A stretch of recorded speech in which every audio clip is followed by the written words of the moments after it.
জেনওডি চ্যানেলের পক্ষ থেকে আমি মেহেদী আপনাদের সবাইকে আবারও স্বাগত। বেশ কিছুদিন বিরতির পর আবারও আপনাদের জন্য নিয়ে আসলাম হুমায়ুন আহমেদের লেখা উপন্যাস তোমাদের জন্য ভালোবাসা এর প্রথম পর্ব। আমাদের গল্প পাঠ যদি আপনাদের ভালো লেগে থাকে তবে বরাবরের মতোই সে একই অনুরোধ, দয়া করে চ্যানেলটি সাবস্ক্রাইব করে যাবেন। এছাড়াও আপনাদের ভালো লাগা মন্দ লাগা সব কিছুই লাইক, কমেন্ট কিংবা শেয়ারের মাধ্যমে জানিয়ে যেতে পারেন। শোনা যাক তোমাদের জন্য ভালোবাসা এর প্রথম পর্ব। সবাই এসে গেছেন। কালো টেবিলের চারপাশে সাজানো নিচু চেয়ারগুলিতে চুপচাপ বসে আছেন তাঁরা। এত চুপচাপ যে তাদের নিঃশ্বাস ফেলার শব্দও কানে আসছে না। কিছুক্ষণের মধ্যেই একটি অত্যন্ত গুরুত্বপূর্ণ বৈঠক বসবে। কাল রাতের বেলা ভয়ানক জরুরি ছাপমারা লাল রঙের চিঠি গিয়েছে সবার কাছে। সেখানে লেখা আসন্ন মহাসংকট নিয়ে আলোচনা, আপনার উপস্থিতি প্রয়োজন। মহাকাশ প্রযুক্তিবিদ্যা গবেষণাগার প্রধান এস মাথুরের সই করা চিঠি। সর্বকালের সর্বশ্রেষ্ঠ গণিতজ্ঞ বলে পরিচিত মহামান্য ফিহাও হয়তো হাজির থাকবেন এই জরুরি বৈঠকে। চিঠিতে অবশ্য এই কথা উল্লেখ নেই, কখনো থাকে না। অতীতে অনেকবার বিজ্ঞানী সম্মেলনের মহাপরিচালক হিসেবে তার নাম ছাপা হয়েছে, কিন্তু তিনি আসেননি। বলে পাঠিয়েছেন, ভীষণ ঘুম পাচ্ছে, আসতে পারছি না, দুঃখিত। কিন্তু আজ তাকে আসতেই হবে। আজ যে সংকট দেখা দিয়েছে তা তো আর রোজ রোজ দেখা দেয় না। লক্ষ লক্ষ বৎসরেও এক আধবার হয় কি না কে জানে। এ সময়ে ফিহার মতো বিজ্ঞানী তার অভ্যাস মতো শুয়ে শুয়ে গান শুনে সময় কাটাবেন, তাও কি হয়? আমার মনে হয় মাথুর এসে পড়তে আর বেশি দেরি নেই। যিনি কথা বললেন সবাই ঘুরে তাকালেন তার দিকে। স্পষ্টতই বোঝা যাচ্ছে নীরবতা ভাঙার জন্য নিতান্ত অপ্রয়োজনীয় কথাগুলো বলা হয়েছে। বক্তার দিকে তাকিয়ে দু একজন ভ্রু কোঁচকালেন। বক্তা একটু কেশে বললেন, কাল কেমন ঝড় হয়েছিল দেখেছেন? জানালার একটা কাঁচ ভেঙে গেছে আমার। কথার উত্তরে কাউকে একটি কথাও বলতে না শুনে তিনি অস্বস্তিতে আঙুল মটকাতে লাগলেন। মাথা ঘুরিয়ে এদিক সেদিক তাকাতে লাগলেন। ঘরটি মস্ত বড়, প্রায় হল ঘরের মতো। জরুরি পরিস্থিতিতে 1002 বিজ্ঞানীর বসার জায়গা আছে। আজ অবশ্য এসেছেন 28 জন। বসবার ব্যবস্থা হয়েছে নিয়ন্ত্রণ কক্ষের পাশের ফাঁকা জায়গাটায়। পর্দা টেনে নিয়ন্ত্রণ কক্ষকে আলাদা করে রাখা হয়েছে। অদ্ভুত ধরনের ঘর। শীতকালে জমে যাওয়া হ্রদের জলের মতো মসৃণ মেঝে, কালো পাথরের ইমিটেশন তৈরি দেয়াল, দেখা যায় না এমন উঁচুতে ছাদ। যেখানে বিজ্ঞানীরা বসে আছেন তার পাশের ঘরটিতে মহাশূন্যের এ প্রান্ত থেকে ও প্রান্ত পর্যন্ত উড়ে যাওয়া স্টেশন, অভিযাত্রী দল, সন্ধানী দলের সবার সঙ্গে যোগাযোগ রক্ষা করে চলেছে। যাবতীয় কাজকর্ম নিয়ন্ত্রণ করছে কম্পিউটার সিডিসি। বিজ্ঞানীদের হাজার বছরের সাধনায় তৈরি মানুষের মস্তিষ্কে নিউরনের নিখুঁত অনুকরণে তৈরি নিউরন, যার জন্য প্রথম ব্যবহার করা হয়েছে। কে বলবে আজকের এই বৈঠকে হয়তো কম্পিউটার সিডিসি অংশগ্রহণ করবে, নয়তো ঠিক তার পাশের ঘরেই বৈঠক বসানোর কোনো কারণ নেই। এস মাথুরের আসার সময় হয়েছে ঠিক 1.5 ঘন্টা আগে। কথাগুলি বলে পদার্থবিদ সুরা চেয়ার ছেড়ে দাঁড়িয়ে পড়লেন। অল্প বয়সে অকল্পনীয় প্রতিভার পরিচয় দিয়ে তিনি সম্মানসূচক একটি লাল তারা পেয়েছেন। তাঁর আবিষ্কৃত দ্বৈত অবস্থানবাদ নিয়ে 3 বৎসর ধরেই ক্রমাগত গবেষণা হচ্ছে। সেদিন হয়তো খুব দূরে নয় যখন দ্বৈত অবস্থানবাদ স্বীকৃতি পেয়ে যাবে। বিজ্ঞানীরা সুরার দিকে তাকিয়ে রইলেন। উত্তেজনায় সুরা অল্প কাঁপছিলেন। তার টকটকে ফর্সা মুখ লাল হয়ে উঠেছে। কপালের উপর এসে পড়া লালচে চুলগুলি বাঁ হাতে সরিয়ে দিয়ে তিনি দৃঢ় গলায় বললেন, একটি মিনিটও যেখানে আমাদের কাছে দামি, মাথুর কি করে সেখানে 1.5 ঘন্টা দেরি করেন ভেবে পাই না। বিরক্তিতে সুরা কাঁধ ঝাঁকাতে লাগলেন। প্রায় চেঁচিয়ে বললেন, মাথুরের মনে রাখা উচিত সমস্যাটি মারাত্মক। বিজ্ঞানীরা নড়ে চড়ে বসলেন। সমস্যাটি নিঃসন্দেহে মারাত্মক। হয়তো ইতিমধ্যেই তা তাদের গ্রাস করতে শুরু করেছে। এই ঘর, এই গোল কালো রঙের টেবিল, ঘরের ভেতরে ঠান্ডা বাতাস সমস্তই বলছে সময় খুব কম, সময় ফুরিয়ে যাচ্ছে। পৃথিবীর সেরা বিজ্ঞানীদের ভয় পাওয়া মুখের ছায়া পড়েছে ঘরের কালো দেয়ালে। বুকের ভেতর শিরশির করে অনুভূতি নিয়ে তারা নীরবে বসে আছেন। মাঝে মাঝে এক একটা সময় আসে যখন পুরনো ধারণা বদলে দেওয়ার জন্য মহাপুরুষদের মতো মহাবিজ্ঞানীরা জন্মান। কালজয়ী সেসব অতিমানব মানুষের জ্ঞানের সিঁড়ি ধাপে ধাপে না বাড়িয়ে লাফিয়ে ধারণাতীত উঁচু ধাপে নিয়ে যান। বিধাতার মতো ক্ষমতাধরে সমস্ত মানুষেরা বহু যুগে এক আধজন করে জন্মান। জ্ঞান বিজ্ঞানের স্বর্ণযুগ শুরু হয় তখন। মানুষের আদিমতম কামনা, দৃশ্য অদৃশ্য যাবতীয় বিষয় আমরা নিয়মের শৃঙ্খলে বেঁধে ফেলব। অজানা কিছুই থাকবে না, অদেখা কিছুই থাকবে না, কোনো রহস্য থাকবে না। যে সময়ের কথা বলা হচ্ছে সে সময়টা পৃথিবীর বিজ্ঞানীদের ক্ষমতার কাল চলছে। পুরনো ধারণা বদলে গিয়ে নতুন নতুন সূত্র ঝড়ের মতো এসে পড়ছে। যে সমস্ত জটিল রহস্যের হাজার বছরেও সমাধান হয়নি, অতীতের তাবৎ বিজ্ঞানীরা যা অসহায়ভাবে দূরে সরিয়ে রেখেছেন, তাদের সমাধানই শুধু হয়নি, সে সমাধানের পথ ধরেই নতুন সূত্রাবলী, নতুন ধারণা কম্পিউটারের মেমোরি সেলে সঞ্চিত হতে শুরু হয়েছে। জন্ম হয়েছে ফিহার মতো মহা আঙ্কিকের, যিনি তার তুলনাহীন প্রতিভা নিয়ে ত্রিমাত্রিক সময় সমীকরণের সমাধান করেছেন মাত্র ২৬ বছর বয়সে। জন্ম হয়েছে পদার্থবিদ সুরার, পদার্থবিদ এস মাথুরের। মানুষের তৈরি কৃত্রিম নিউরন নিয়ে তৈরি হয়েছে মানবিক আবেগসম্পন্ন কম্পিউটার সিডিসি। গ্রহ থেকে গ্রহে, মহাকাশের এ প্রান্ত থেকে ও প্রান্তে ছড়িয়ে পড়েছেন মহাকাশের বিজ্ঞানীরা।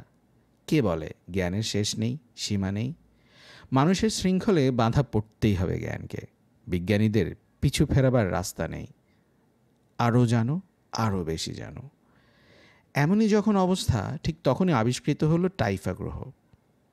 অ্যান্ড্রোমেডা নক্ষত্রপুঞ্জের একপাশে পড়ে থাকা ছোট্ট একটা নীল রঙের গ্রহ, চারপাশে উজ্জ্বল ধোঁয়াটে রঙের ছায়াপথের মাঝামাঝি গ্রহ একটি হঠাৎ আবিষ্কার।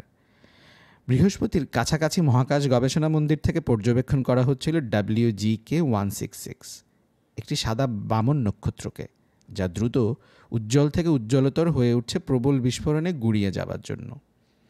বিজ্ঞানীরা অবাক হয়ে লক্ষ্য করলেন, সাদা বামন নক্ষত্র থেকে বেরিয়ে আসা বিকিরণ তেজের প্রায় ৬০ ভাগ কেউ যেন শুষে নিচ্ছে। এই প্রকাণ্ড ক্ষমতাকে কে টেনে নিতে পারে? অন্য কোনো গ্রহের কোনো উন্নত প্রাণী কি মহাশক্তিকে কাজে লাগাবার জন্য চেষ্টা করছে?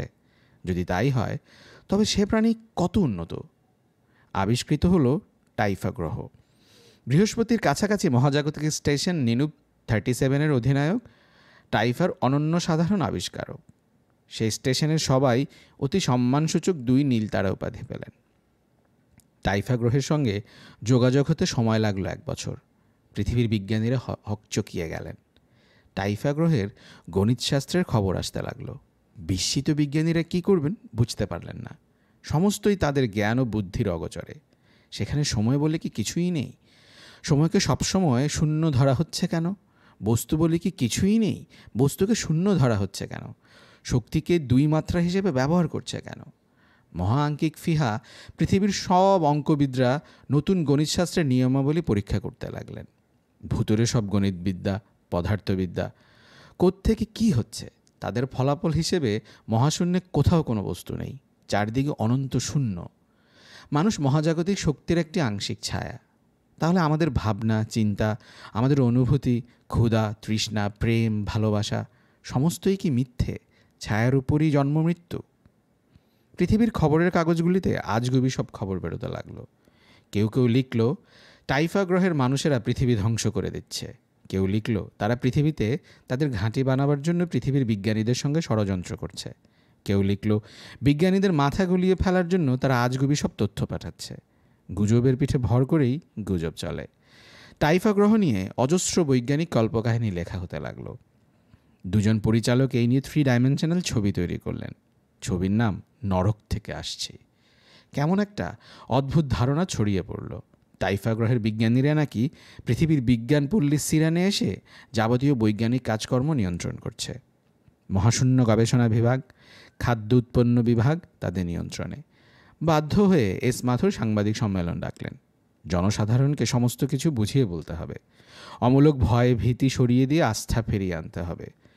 বিজ্ঞানপল্লী সিরানে সেবারই সর্বপ্রথম অবিজ্ঞানীরা নিমন্ত্রিত হলেন। বিজ্ঞান পরিষদের মহাপরিচালক এস মাথুর বলছি, বিজ্ঞানপল্লী সিরানে সর্বপ্রথম নিমন্ত্রিত অতিথিরা আমাদের সশ্রদ্ধ অভিবাদন গ্রহণ করুন। শুরুতেই টাইফা গ্রহ সম্বন্ধে আপনাদের যাবতীয় ধারণার পরিসমাপ্তি ঘোষণা করছি। টাইফা গ্রহ নিয়ে আপনারা যত ইচ্ছে বৈজ্ঞানিক কল্পকাহিনী রচনা করুন, ছবি তৈরি করুন, আমাদের কোনো আপত্তি নেই। নরক থেকে আসছে ছবিটা আমার নিজের অত্যন্ত ভালো লেগেছে। গ্যালারিতে বসা দর্শকরা এস মাথুরের এই কথায় হৈ হৈ করে হাততালি দিতে লাগলেন। তার এই শব্দ কিছুটা কমে আসতেই এস মাথুর তার নিচু ও স্পষ্ট কথা বলার বিশেষ ভঙ্গিতে আবার বলে চললেন, আমাদের বক্তব্য হচ্ছে আমরা উন্নত ধরনের প্রাণীর সন্ধান টাইফা গ্রহে পেয়েছি। একজন দর্শক চেঁচিয়ে বললেন, তারা কি দেখতে মানুষের মতো?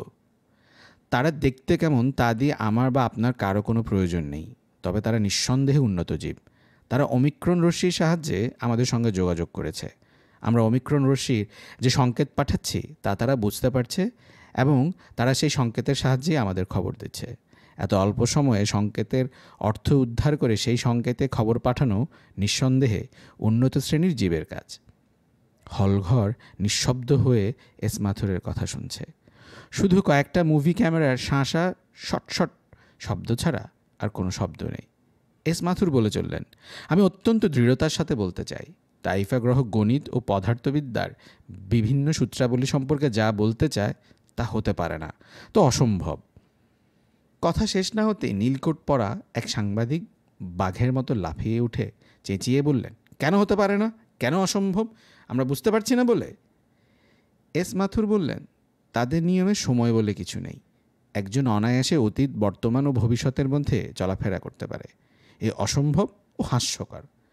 সাংবাদিক চড়া গলায় বললেন, কেন হাস্যকর?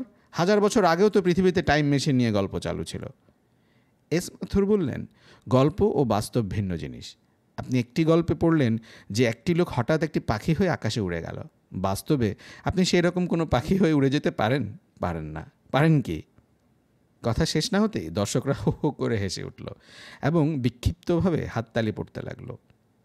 সাংবাদিক লাল হয়ে বললেন, আমি পাখি হবার কথা বলছি না, আমি কথায় আপনি আপনি আপনি আপনি কথা এড়িয়ে যাবার চেষ্টা করছেন। এস মাথুর হাসি মুখে বললেন, না, আমি এড়িয়ে যাচ্ছি না। টাইম মেশিনের কল্পনা কতটুকু অবাস্তব তা উদাহরণ দিয়ে বুঝিয়ে দিচ্ছি। ধরুন একটা টাইম মেশিন তৈরি করলাম। মেশিনে চড়ে আমরা চলে গেলাম অতীতে, যখন আপনার জন্মই হয়নি। আপনার বাবার বয়স মাত্র 12। মনে করুন আপনার সেই 12 বছর বয়সের বাবাকে আমি খুন করে আবার টাইম মেশিনে চড়ে বর্তমানে এসে হাজির হলাম। এসে দেখি আপনি সিরানপল্লীতে দাঁড়িয়ে আমার বক্তৃতা শুনছেন। অথচ তা হতে পারে না, কারণ আপনার বাবা 12 বছর বয়সে মারা গেছেন। অতএব আপনার জন্ম হতেই পারে না। সাংবাদিক বললেন, আমি বুঝতে পারছি, আমাকে ক্ষমা করবেন। কিছুক্ষণ আর কোনো কথাবার্তা শোনা গেল না। হঠাৎ উঠে দাঁড়ালেন মহামান্য ফিহা, সর্বকালের সর্বশ্রেষ্ঠ গণিতজ্ঞ, দুর্লভ 3 লাল তারা সম্মানের অধিকারী, দ্বিমাত্রিক যৌগিক সময় সমীকরণের নির্ভুল সমাধান দিয়ে যিনি সমস্ত বিজ্ঞানীদের স্তম্ভিত করে রেখেছেন। ফিহা মাথা নিচু করে হেঁটে গেলেন মাথুরের কাছে, বললেন, আমি কিছু বলবো। সবাই নিঃশ্বাস বন্ধ করে বসে রইল। ফিহা বলে চললেন, কাল আমি সারা রাত ঘুমোতে পারিনি। আমার একটা পোষা বেড়াল ছানা আছে, সাদা রঙের, থপথপে সাদা, বিলিয়ার্ড বলের মতো। ওর কি একটা অসুখ করেছে, সারা রাত বিরক্ত করেছে আমাকে। যাই হোক, শেষ পর্যন্ত ভোর রাতে ঘুমোতে গেছি, হঠাৎ মনে হলো টাইফা গ্রহের বিজ্ঞান নিশ্চয়ই নির্ভুল। আচমকা মনে হলো সময় সংক্রান্ত আমার যেসব সূত্র আছে সেখানে সময়কে শূন্য রাখলেও উত্তর নির্ভুল হয়। শুধু বস্তুকে ভিন্ন খাতায় নিয়ে যেতে হয়। আমি দেখাচ্ছি করে।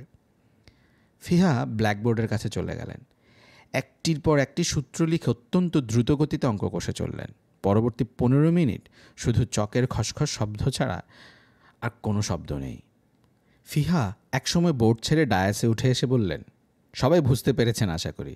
দর্শকদের কেউই বুঝতে পারেননি কিছুই, শুধু অঙ্ক কষার ধরন ধারণ দেখে স্তম্ভিত হয়ে গেছেন। সবাই মাথা নাড়ালেন, যেন খুব বুঝতে পেরেছেন।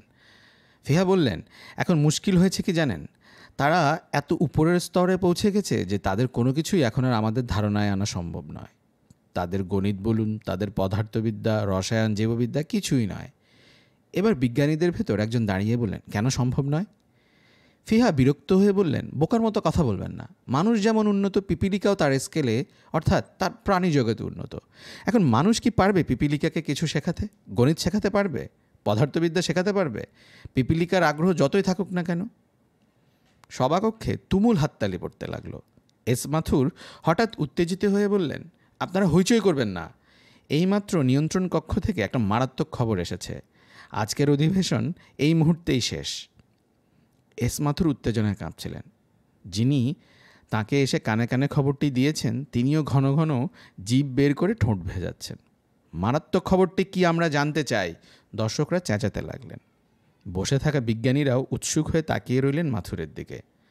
মাথুর ভীত গলায় বললেন, কিছুক্ষণ আগে নিয়ন্ত্রণ কক্ষ থেকে জানানো হয়েছে হঠাৎ করে ভোজবাজির মতো টাইফা গ্রহটি হারিয়ে গেছে। কোনো বিস্ফোরণ নয়, কোনো সংঘর্ষ নয়, হঠাৎ করে বাতাসে মিলিয়ে যাওয়া। যেখানে গ্রহটি ছিল সেখানে এখন শূন্যতা ছাড়া কিছুই নেই। আপনারা 10 মিনিটের ভেতর হলঘর খালি করে চলে যান। এক্ষুনি বিজ্ঞানীদের বিশেষ জরুরি বৈঠক বসবে। সভাপতিত্ব করবেন মহামান্য ফিহা। ফিহা বিরক্ত হয়ে বললেন, আমার এক্ষুনি বাড়ি যাওয়া প্রয়োজন। বেড়ালছানা রাত থেকে কিছু খায়নি, তাকে গ্লুকোজ ইন্টারভেনাস দিতে হবে। মাথুর বললেন, আপনি চলে গেলে কি করে হবে? ফিহা বললেন, আমি থাকলেই বুঝি সেই গ্রহটা আবার ফিরে আসবে। সেদিন সন্ধ্যাতেই আভ্যন্তরীণ বেতার, বহির্বিশ্ব বেতার থেকে জরুরি নির্দেশনাবলী প্রচারিত হলো। আমি বিজ্ঞান পরিষদের মহাপরিচালক এস মাথুর বলছি। এই মুহূর্ত থেকে পৃথিবীর উপনিবেশ মঙ্গল ও চন্দ্র এবং পৃথিবীর যাবতীয় মহাজাগতিক স্টেশনে চরম সংকট ঘোষণা করা হলো। টাইফা গ্রহ যেরকম কোনো কারণ ছাড়াই মহাশূন্যে মিশে গেছে, তেমনি অত্যন্ত দ্রুততার সঙ্গে অন্যান্য গ্রহ নক্ষত্রও মিশে যাচ্ছে। আমাদের কম্পিউটার সিডিসি কত পরিধি, কোন পথে এবং কত গতিতে এই অদ্ভুত ব্যাপার হচ্ছে তা বের করতে সক্ষম হয়েছে। দেখা গিয়েছে যে এই গতিপথ চক্রাকার, তা টাইফা গ্রহ থেকে শুরু হয়ে আবার সেখানেই শেষ হবে। দুর্ভাগ্যক্রমে পৃথিবী, চন্দ্র, বৃহস্পতি ও শনি এই আওতায় পড়ছে। হিসেব করে দেখা গেছে পৃথিবী আর 1 বছর 3 মাস 15 দিন পর এই দুর্ভাগ্যের সম্মুখীন হবে। বিজ্ঞানীরা কি করবেন তাই স্থির করতে চেষ্টা করছেন। আপনাদের প্রতি নির্দেশ: 1. আতঙ্কগ্রস্ত হবেন না। আতঙ্কগ্রস্ত হলে এই বিপদ থেকে যখন রক্ষা পাওয়া যাবে না, তখন আতঙ্কগ্রস্ত হয়ে লাভটা কি? আর 2. যার যা করণীয় তিনি তা করবেন। 3. কোনো প্রকার গুজব প্রশ্রয় দেবেন না। মনে রাখবেন, পৃথিবীর বিজ্ঞানীরা সবসময় আপনাদের সঙ্গেই আছেন। যা অবশ্যম্ভাবী তাকে হাসি মুখে বরণ করতে হবে নিশ্চয়ই। তবু বলছি, বিজ্ঞানীদের উপর আস্থা হারাবেন না। কালো টেবিলের চারপাশে নিচু চেয়ারগুলিতে বিজ্ঞানীরা বসে আছেন। পদার্থবিদ সুরা বললেন, আমরা কি অনন্তকাল এখানে বসে থাকব? এস মাথুর যদি 5 মিনিটের ভেতর না আসেন তবে আমি চলে যাব। ঠিক তখনই এস মাথুর এসে ঢুকলেন। এক রাতের ভেতরেই তার চেহারা বদলে গিয়ে কেমন হয়ে পড়েছে। চোখের দৃষ্টি উদ্ভ্রান্ত, গালের চামড়া ঝুলে পড়েছে। কোনো রকমে বললেন, আমি দুঃখিত, আমার অনেক দেরি হয়ে গেছে। আমি এতক্ষণ চেষ্টা করছিলাম ফিহাকে আনতে, তিনি কিছুতেই আসতে রাজি হলেন না। প্রেরি অঞ্চলে চলে গেছেন হাওয়া বদল করতে। এত বড় বিপদ, অথচ। সুরা মুখ বিকৃত করে বললেন, ওর প্রাণদণ্ড হওয়া উচিত। যত বড় প্রতিভাই হোক, প্রাণদণ্ডই তার যোগ্য পুরস্কার। মাথুর একটা দীর্ঘ নিঃশ্বাস ফেললেন। হাতলে হাত রাখবার আগে গাড়ি ছেড়ে দিল। এত অল্প সময়ে কী করে যে গতি এমন বেড়ে যায় ভাবতে ভাবতে লি বাতাসের ধাক্কা সামলাতে লাগলো। হাতল খুব শক্ত করে ধরা আছে, তবু দাঁড়িয়ে থাকা যাচ্ছে না। বা হাতে মস্ত একটা ব্যাগ থাকায় সে হাতটা অকেজো। দেরি করবার সময় নেই। ট্যুরিস্ট ট্রেনগুলি অসম্ভব গতিতে চলে। কে জানে, হয়তো এরই মধ্যে ঘন্টায় 200 মাইল দিয়ে দিয়েছে। মনে হচ্ছে হাতের কালো ব্যাগটা ছুটে বেরিয়ে যাবে। এই মেয়ে, ব্যাগ ফেলে 2 হাতে হাতল ধরো। বুড়ো মতো একজন ভদ্রলোক উদ্বিগ্ন চোখে তাকিয়ে আছেন। ঠিক কখন যে তিনি দরজার পাশে এসে দাঁড়িয়েছেন লি লক্ষ্যই করেনি। সে চেঁচিয়ে বলল, ব্যাগ ফেলা যাবে না। আপনি আমার কোমরের বেল্ট ধরে টেনে তুলুন না দয়া করে। লির ধাতস্থ হতে সময় লাগলো। হাঁপাতে হাঁপাতে বলল, ধন্যবাদ, আর একটু দেরি হলে উড়েই যেতাম। ভদ্রলোক হেসে ফেললেন। লজ্জিতভাবে বললেন, এই কামরার বিপদ সংকেতের বোতামটা আমি খুঁজে পাইনি, পেলে এত অসুবিধা হতো না। ওই তো বোতামটা, কি আশ্চর্য, এটা দেখেননি? বুড়ো মানুষ তো। লির মনে হলো এই লোকটি তার খুব চেনা, যেন দীর্ঘকালের গভীর পরিচয়। অথচ কোথায়, কী সূত্রে, তার কিছুই মনে নেই। লি বলল, আপনাকে চিনি চিনি মনে হচ্ছে নাকি? আপনি সিনেমায় অভিনয় করেন? সিনেমার লোকদের সঙ্গে হঠাৎ দেখা হয়ে গেলে খুব চেনা চেনা মনে হয়, তাই নাকি? হ্যাঁ। আপনি কখনো সিনেমার অভিনেতাদের রাস্তায় দেখেননি? না, আমি দেখেছি। হাপারকে 2 দিন দেখেছি। তুমি কি নিজেও সিনেমা করো? না, কেন বলুন তো? খুব সুন্দর চেহারা তোমার, সেই জন্যই বলছি। আরে যান, বেশ লোক তো আপনি। কী নাম তোমার? লি। শুধু লি? হ্যাঁ, শুধু লি। লি চুলের ক্লিপ খুলে চুল আঁচড়াতে লাগলো। বুড়ো ভদ্রলোক হাসতে হাসতে পা নাচাতে লাগলেন। লি বলল, এই সম্পূর্ণ কামরা আপনি রিজার্ভ করেছেন? হ্যাঁ। আপনি খুব বড় লোক বুঝি? হ্যাঁ, সত্যি বলছি, আমারও খুব বড় লোক হতে ইচ্ছা করে। কী করো তুমি? প্রাচীন বই বিভাগে কাজ করি। জানেন, আমি অনেক প্রাচীন বই পড়ে ফেলেছি। বেশ তো। জানেন, হিতার বলে একটা বই পড়ে আমি কত যে কেঁদেছি। তুমি দেখি ভারী ছেলে মানুষ, বই পড়ে বুঝি কেউ কাঁদে? ওমা, আপনি বুঝি বই পড়েন না? পড়ি, তবে কাঁদি না। তাছাড়া বাজে বই পড়ার সময় কোথায় বলো? লি বেশ কিছুক্ষণ চুপচাপ বসে রইল। তার মনে হলো বুড়ো ভদ্রলোকটি তাকে খুব ভালো করেই চেনেন। কথা বলছেন এমনভাবে যেন কতদিনের চেনা, অথচ কথার ভেতর কোনো মিল নেই। লি বলল, পৃথিবী যে ধ্বংস হয়ে যাচ্ছে এতে আপনার খারাপ লাগে না? না। কেন? ধ্বংস তো একদিন হতোই, কিন্তু আপনি যে মরে যাবেন। আর পৃথিবী ধ্বংস না হলেই বুঝি আমি অমর হয়ে থাকবো? লি চুপ করে থাকলো। হু হু করে ছুটে চলেছে গাড়ি। ভদ্রলোক শুয়ে শুয়ে নিবিষ্ট মনে কী যেন পড়ছেন, কোনো দিকে হুঁশ নেই। কী এমন বই এত আগ্রহ করে পড়া হচ্ছে? দেখতে গেলি হতবাক। শিশুদের একটা ছড়ার বই, আবোল তাবোল ছড়া। লি অবাক হয়ে জিজ্ঞেস করলো, ছড়ার বই পড়তে আপনার ভালো লাগছে? খুব ভালো লাগছে, পড়লে তোমারও ভালো লাগবে। এই দেখো না কি লিখেছে, করো ভাই হল্লা, নেই কোনো বল্লা, চারিদিকে ফল্লা। লি বিস্মিত হয়ে বলল, বল্লাই বা কি আর ফল্লাই বা কি, আবোল তাবোল লিখলেই হলো? ভদ্রলোক বইয়ের পাতা উল্টাতে উল্টাতে বললেন, না, কোনো অর্থ অবশ্যই নেই, তবে শুধুমাত্র ধ্বনি থেকেই তো একটা অর্থ পাওয়া যাচ্ছে। কীরকম? ছড়াটা শুনে কি তোমার মনে হয়নি কোনো অসুবিধা নেই, হল্লা করে বেড়াও, তাই না? লি মাথা নাড়ল। সে ভাবছিল লোকটা কে হতে পারে, এত পরিচিত মনে হচ্ছে কেন? তাকানোর ভঙ্গি, কথা বলার ভঙ্গি, সমস্ত যেন কত চেনা, অথচ কিছুতেই মনে আসছে না। নিঃশব্দে ট্রেন চলছে। সন্ধ্যা হয়ে আসায় হলুদ বিষণ্ণ আলো এসে পড়েছে ভেতরে। এই সময়টাতে সব কিছু অপরিচিত মনে হয়। জানালা দিয়ে তাকালেই দ্রুত সরে যাওয়া গাছগুলি কি মনে হয় অচেনা। সঙ্গী ভদ্রলোক কুণ্ডলি পাকিয়ে ঘুমোচ্ছেন। লি কিছু করার না পেয়ে ধূসর রঙের টেলিভিশন সেটটি চালু করে দিল। সেই একঘেয়ে পুরনো অনুষ্ঠান। ঘন ঘন জরুরি নির্দেশনাবলী, গুজব ছড়াবেন না, বিজ্ঞানীরা আপনাদের সঙ্গেই আছেন, মহাসংকট আসন্ন। সেখানে ধৈর্য হারানো মানেই পরাজয়। এ জাতীয় খবর শুনলে মন খারাপ হয়ে যায় লির। ভুতুরে টাইফা গ্রহ সব কিছু কেমন পাল্টে দিল। লির কতই বা বয়স, কিছুই দেখা হয়নি। মঙ্গল গ্রহে নয়, বুধে নয়, এমনকি চাঁদে পর্যন্ত যায়নি। এমনি করেই সব শেষ হয়ে যাবে? লির চোখ ছলছল করতে থাকে। একবার যদি দেখা করা যেত মাথুর কিংবা ফিহার সাথে, নিদেন পক্ষে সিরানপল্লী যে কোনো একজন বিজ্ঞানীর সঙ্গে, কিন্তু তা তো সম্ভব নয়। বিজ্ঞানীরা কারো সঙ্গেই দেখা করবেন না, তারা অসম্ভব ব্যস্ত। চেষ্টা তো লি কম করেনি। কি হয়েছে লি? লি চমকে বলল, কই কিছু হয়নি তো। কাঁদছিলে কেন? কাঁদছি না তো। পৃথিবীর জন্য কষ্ট হয়? পৃথিবীর জন্য নয়, আমার নিজের জন্যই কষ্ট হয়। আচ্ছা, আমি তোমার মন ভালো করে দিচ্ছি, একটা হাসির গল্প বলছি। বলুন। ভদ্রলোক বলে চললেন, জীববিদ্যার এক অধ্যাপক প্রতিদিন দুপুরে বড়সড় একটা মাটন চপ খেয়ে ক্লাস নিতে যান। একদিন তিনি ক্লাসে এসে বললেন, আজ তোমাদের ব্যাঙের হৃৎপিণ্ড পড়াবো, এই দেখো একটি ব্যাঙ। ছেলেরা সমস্বরে বলল, ব্যাঙ কোথায় স্যার, এটি তো একটি চপ। অধ্যাপক বিব্রত হয়ে বললেন, সে কি, আমি তাহলে কী দিয়ে লাঞ্চ ছেড়েছি? লি ম্লান হেসে চুপ করে রইল। ভদ্রলোক বললেন, তুমি হাসলে না যে, ভালো লাগেনি? লেগেছে, কিন্তু টেলিভিশন দেখলে আমার মন খারাপ হয়ে যায়। ইচ্ছা হয় একবার মাথুর কিংবা ফিহার সঙ্গে দেখা করি। তাদের সঙ্গে দেখা করে তুমি কি করবে? আমার কাছে একটি অদ্ভুত জিনিস আছে, একটি খুব প্রাচীন বই, ৫,০০০ বছর আগের লেখা, মাইক্রোফিল্ম করা। বই ঘাঁটতে ঘাঁটতে হঠাৎ পেয়েছি। কি আছে সেখানে? না পড়লে বুঝতে পারবেন না। সেখানে ফিহার নাম আছে, সিরানপল্লীর কথা আছে, এমনকি পৃথিবী যে ধ্বংস হয়ে যাচ্ছে সে কথাও আছে। বুড়ো ভদ্রলোক চেঁচিয়ে বললেন, আরে থামো থামো, ৫,০০০ বছর আগের বই, অথচ ফিহার নাম আছে। লি উত্তেজিত হয়ে বলল, সমস্ত না শুনলে আপনি এর গুরুত্ব বুঝতে পারবেন না। আমি এর গুরুত্ব বুঝতে চাই না। আমি উদ্ভট কোনো কিছুতেই বিশ্বাস করি না। লি রেগে গিয়ে বলল, আপনি উদ্ভট কোনো কিছুতে বিশ্বাস করেন না কারণ আপনি নিজেই একটা উদ্ভট জিনিস। ভদ্রলোক হা হা করে হেসে ফেললেন।